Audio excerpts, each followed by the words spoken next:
आप सबों का स्वागत है म्यूटेंट स्कूल में। मैं हूं प्रोफेसर एक्स। आज मैं बात करने वाला हूं कि लोग सुसाइड क्यों करते हैं। हालिया एक घटना घटी है कि एक बॉलीवुड एक्टर हमेशा से करते रहे हैं और किए हैं और आगे भी करते रहेंगे। इसके पीछे के मनोवैज्ञानिक कारण है जो मैं बात करूंगा कि लोग सुसाइड क्यों करते हैं और बॉलीवुड एक्टर ने सुसाइड क्यों किया। इसके पीछे का मनोवैज्ञानिक वजह क्या है, सुसाइड के पीछे मनोवैज्ञानिक वजह क्या है। मैं कोशिश करूंगा कि इस वीडियो को 10 मिनट में निपटा दूं, क्योंकि अगर आत्महत्या जैसे विषय पे मैं डीप में बात करने लग जाऊं तो कम से कम 1 से 1.5 घंटे का वीडियो बनेगा।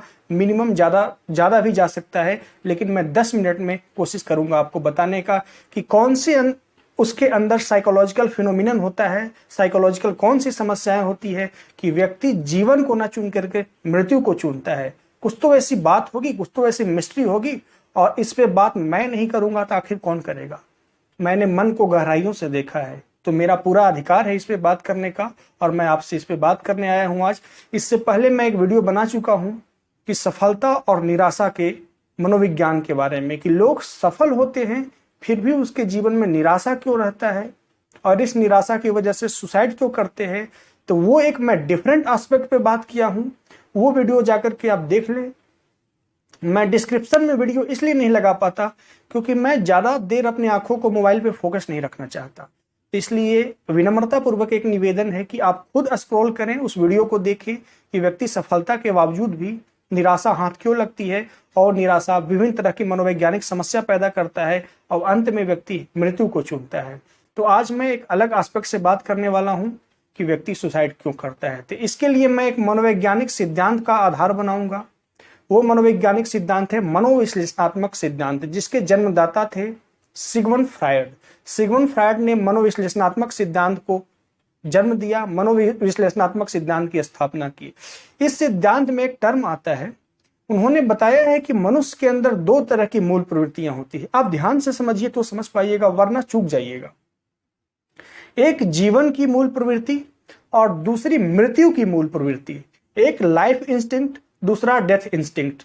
और ये दोनों इंस्टिंक्ट जो है, लाइफ इंस्टिंक्ट और डेथ इंस्टिंक्ट, डायनेमिकली गत्यात्मक रूप से इंटरचेंज होते रहते हैं। यहां ध्यान दीजिएगा, गत्यात्मक रूप से इंटरचेंज होते रहते हैं। कभी व्यक्ति के जीवन में लाइफ इंस्टिंक्ट हावी होगा, उसके दूसरे ही क्षण डेथ इंस्टिंक्ट हावी होगा। तो अब समझते हैं कि लाइफ इंस्टिंक्ट है क्या। लाइफ इंस्टिंक्ट से मतलब आपके जीवन के सभी उच्चतर मानवीय, कल्याणकारी, परोपकारी गुणों से है, जिसमें आप किसी के जीवन को पोषण देते हैं, किसी के जीवन को संरक्षण देते हैं, किसी के जीवन को विकसित होने में मदद करते हैं। यानी आपका हर एक कृत्य जीवन के सम्मान में होता है, जीवन के पक्ष में होता है। अगर आप जीवन मूल प्रवृत्ति से अभिप्रेरित हैं तो आप रचनात्मक काम करेंगे, आप दान करेंगे, आप किसी की सेवा करेंगे, आप खुश रहेंगे, आप प्रेम करेंगे, आप विवाह करेंगे। समझ रहे हैं इस चीज को। आप जितने पॉजिटिव काम हैं जिससे आपकी खुशी मिलती है, आप नृत्य करेंगे, आप संगीत करेंगे, आप जीवन मूल प्रवृत्ति से भी प्रेरित हैं तो।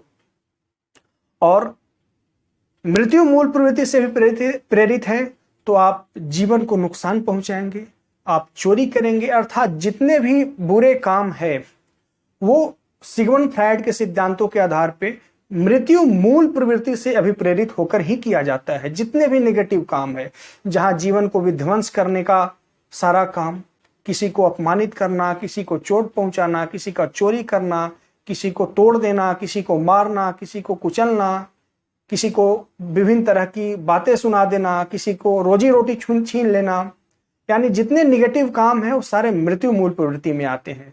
अब समझिए कि आपका जीवन मूल प्रवृत्ति जिस चीज से जुड़ा है उसे समझिए कि आपका जीवन का जो मूल प्रवृत्ति है, लाइफ इंस्टिंक्ट है, वो धन से जुड़ा है। आप जिस चीज से बहुत ज्यादा आकर्षित हैं उससे जुड़ा है। आपका जीवन मूल प्रवृत्ति प्रेम से जुड़ा है। आपका जीवन मूल प्रवृत्ति अन्य बहुत सारे चीजों से जुड़ा है जिसको आप पॉजिटिव रूप से अपनी लाइफ में अपना रखे हैं, लाइक करते हैं, आपके जीवन का हिस्सा है, वो सभी आपके जीवन मूल प्रवृत्ति से जुड़ा है। तो मैं एक उदाहरण लूंगा यहाँ प्रेम का। आपका प्रेम एक जीवन मूल प्रवृत्ति से जुड़ा है। अगर आपका प्रेम जैसे ही कोई छीनेगा या आपका प्रेम आपसे दूर चला जाएगा तो आपका जीवन मूल प्रवृत्ति पे आघात पड़ा, और जैसे ही जीवन मूल प्रवृत्ति पे आघात पड़ा तो सीधे नीचे जाएगा और मृत्यु मूल प्रवृत्ति उभर के आएगा। इसीलिए प्रेम में हिंसा होता है, प्रेम में आत्महत्याएं होती है, क्योंकि प्रेम में जीवन मूल प्रवृत्ति जुड़ा है। प्रेम जीवन को पोषण देती है, प्रेम जीवन को विकसित करती है, प्रेम जीवन को पल्वित करती है, और प्रेम में एक प्राकृतिक, एक जैविक आनंद जुड़ा है। और हर एक आनंददायी काम मैं बताया जीवन मूल प्रवृत्ति से है, हर एक कष्टकारी काम मृत्यु मूल प्रवृत्ति से है। तो अगर किसी का व्यक्ति का प्रेम चला जाएगा तो उसके अंदर डेथ इंस्टिंक्ट उसके लाइफ के ऊपर आ जाएगा, डेथ मोटिव आ जाएगा, और वो व्यक्ति विध्वंसकारी काम करेगा, या तो खुद को विध्वंस करेगा या सामने वाले को विध्वंस करेगा। इसीलिए प्रेम में ज्यादा समस्या होती है।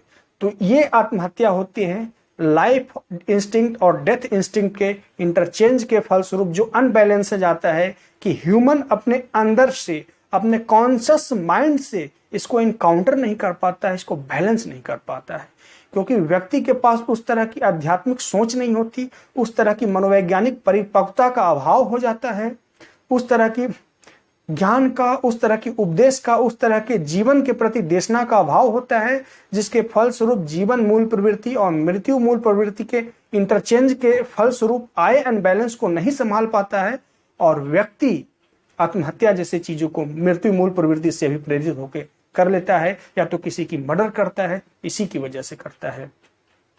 अब आते हैं दूसरे मनोवैज्ञानिक कारण पे कि जब व्यक्ति आत्महत्या करता है तो पहले समझिए कि इंसान एक वैसा प्राणी है जो सिर्फ आशाओं में जीता है।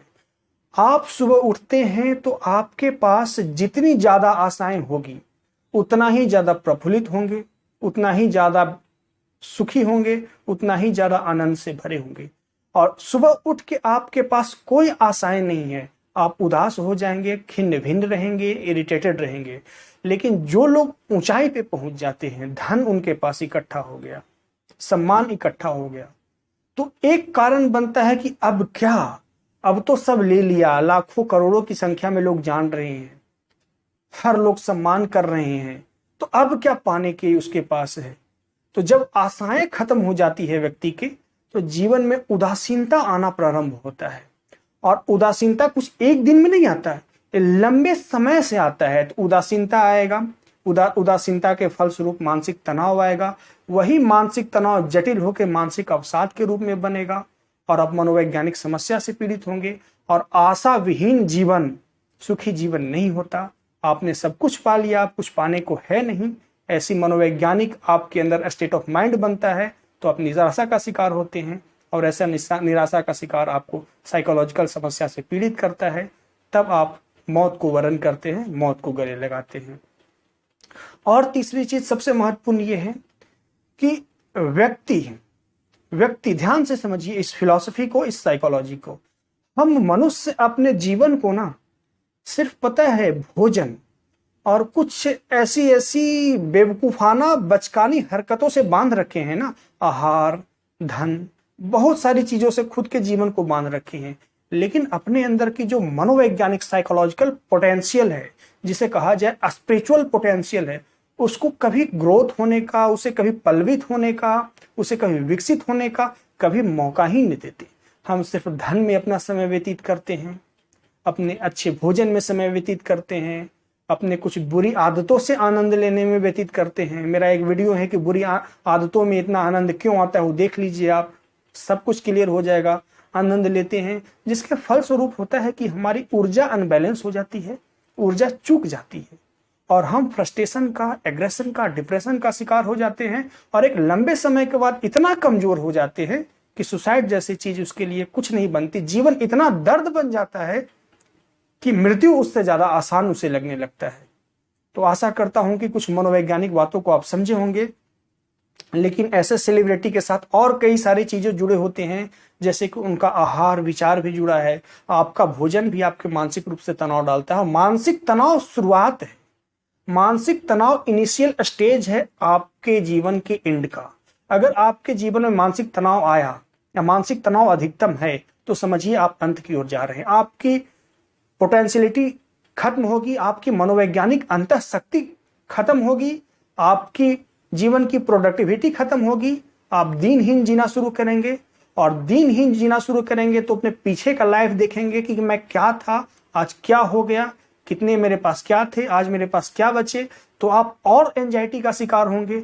और जो जो एंजाइटी का शिकार होंगे आपके अंदर डेथ इंस्टिंक्ट हावी होगा और आपको मृत्यु अपने अंदर समा ले, आप सुसाइड कर लें। ये कोई बड़ी आश्चर्य की बात नहीं है, क्योंकि आपका जीवन का स्टाइल ही ऐसा है कि आप अपने मनोवैज्ञानिक अंतःशक्ति का विकास नहीं किए, आप अपने प्राणों पे काम नहीं किए। आपका जो 90% हिस्सा है, साइकोलॉजी में इंसान को कहा जाता है जो ऊपर से दिखता है, जो एक्ट करता है, जो व्यवहार करता है, जो सोचता है, वो बोलता है, वो सिर्फ 10% हिस्सा है। बाकी जो उसका हिस्सा है 90% वो छिपा हुआ है।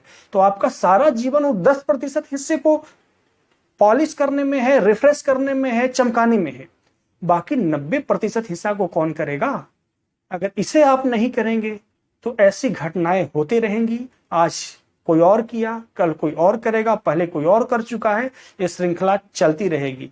अब वक्त आ गया है कि लोग मनोविज्ञान को अपने जीवन में अपनाएं, अपने जीवन के 90% हिस्से को अवेयर करें, अपने जीवन के 90% हिस्से को पोषण दें, उसे विकसित करें, उस पर टाइम लगाएं। क्योंकि 10% हिस्सा पे करके आपको दुख, पश्चाताप, अवसाद, तनाव, हत्या, आत्महत्या, विषाद के अलावा कुछ मिला नहीं। तो आशा करता हूं कि मेरी बातों को समझे होंगे।